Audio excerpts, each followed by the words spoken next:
probably in about a month they'll start going upriver. Okay. Yeah, I So think. then it's, I guess it's a lot of beers in the river area.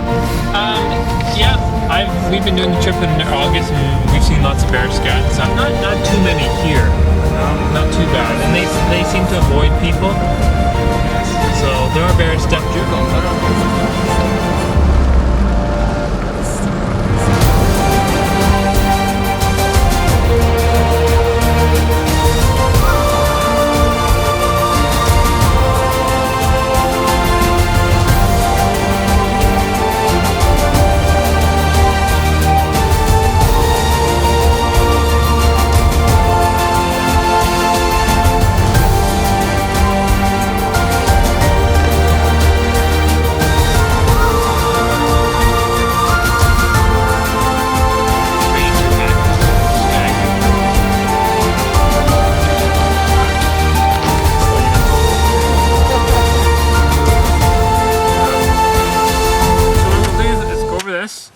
Just a few points I want to talk about bears and stuff like that.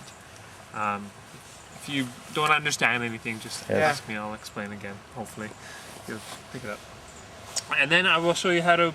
You didn't bring a tent. Using my tent. No. Right? Okay. I'll show you how to put up the tents, and we'll get everything set up. Bags packed, or at least stuff set aside so we can pack up in the morning. We know what's going with us on the hike and what's not. Yeah. I've got dinner, and then in the evening we'll go over to Dyea and look at the ruins and stuff like that. It's a short drive up and around over the bridge. Our plan tomorrow is to hike from, we are camping right here, and we will hike up to Canyon City tomorrow. So it's 12 kilometers, not a hard day at all.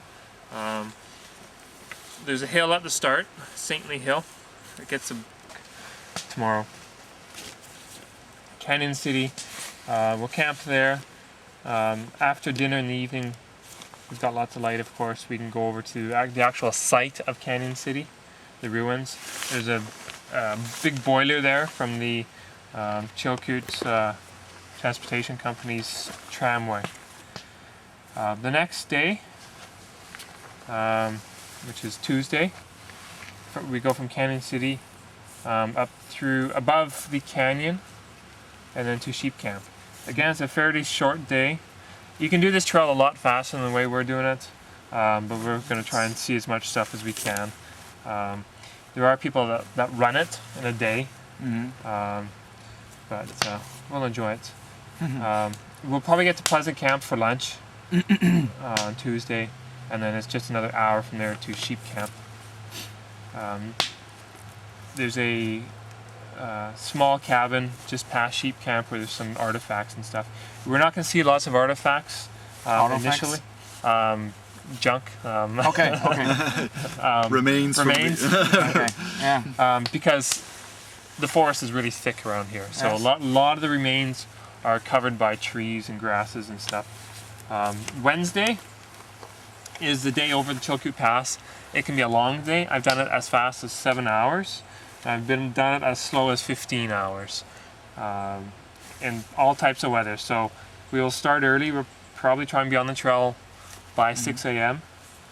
And from sheep camp, it's just a long, steady climb. It's called Long Hill, and it's just a long, gradual climb right up to the scales.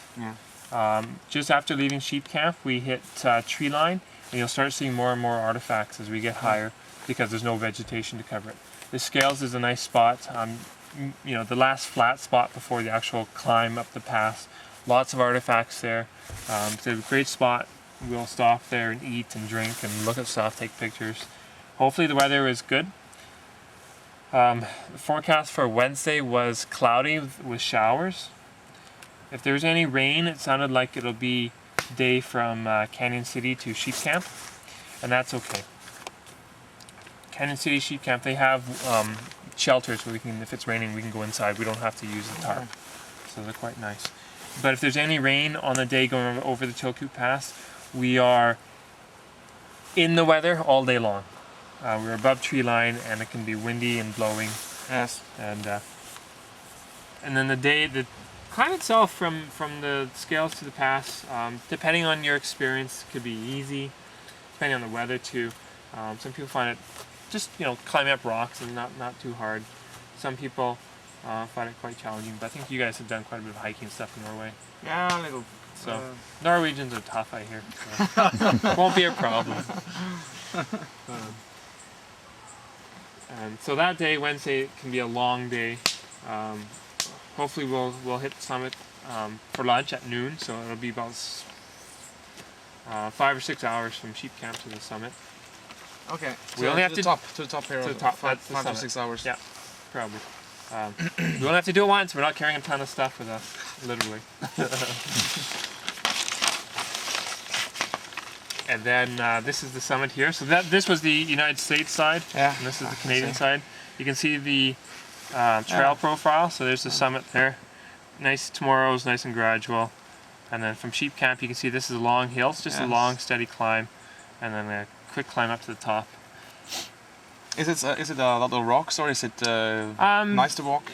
It's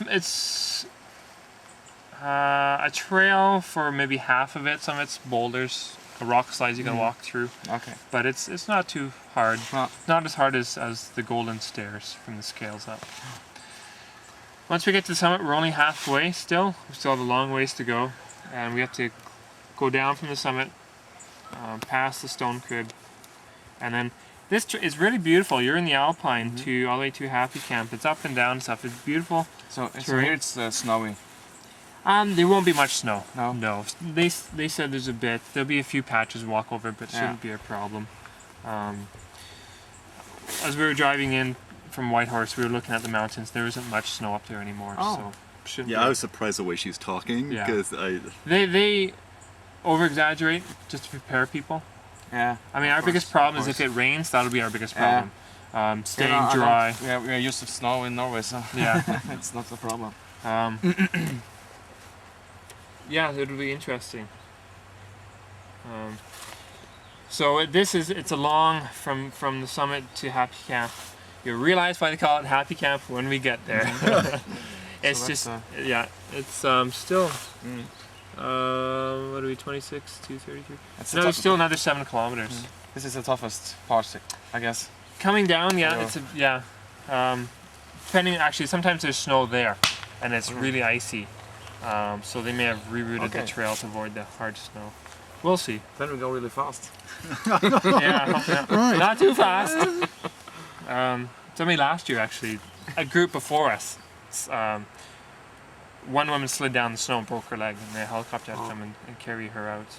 And another one actually had a bad gash on her somewhere, I can't remember where. She was flown out. And they had a woman that was 6 months pregnant and hiking along. She did fine! 6 months? Yeah. So, once you get Happy Camp, it could be a long day. We'll see depending how fast we are. Yes. So, Happy Camp, I see why. and that's okay because the next day is relatively short. We're going from Happy Camp just to Lindman City. It's so this is about 12-15 hours on our average 12 to 15.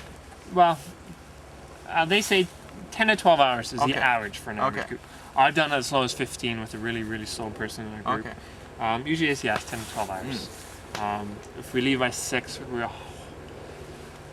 getting in about 5 o'clock in the evening. Okay. But you guys could be really fast. We'll find out. And then from Happy Camp, the next day above Long Lake. And then once we get to Deep Lake here, we're back in the forest pretty well. And it's a beautiful hike the rest of the way. Nothing hard at all. We'll camp at Lindeman City. They've got an interpretive tent with lots of books, pictures. If Christina's around, she'd probably love to hear about your great girl. Yep. And she knows a lot of information. And then Friday, we will hike from Lindeman City to Bennett. Just nice pine forest.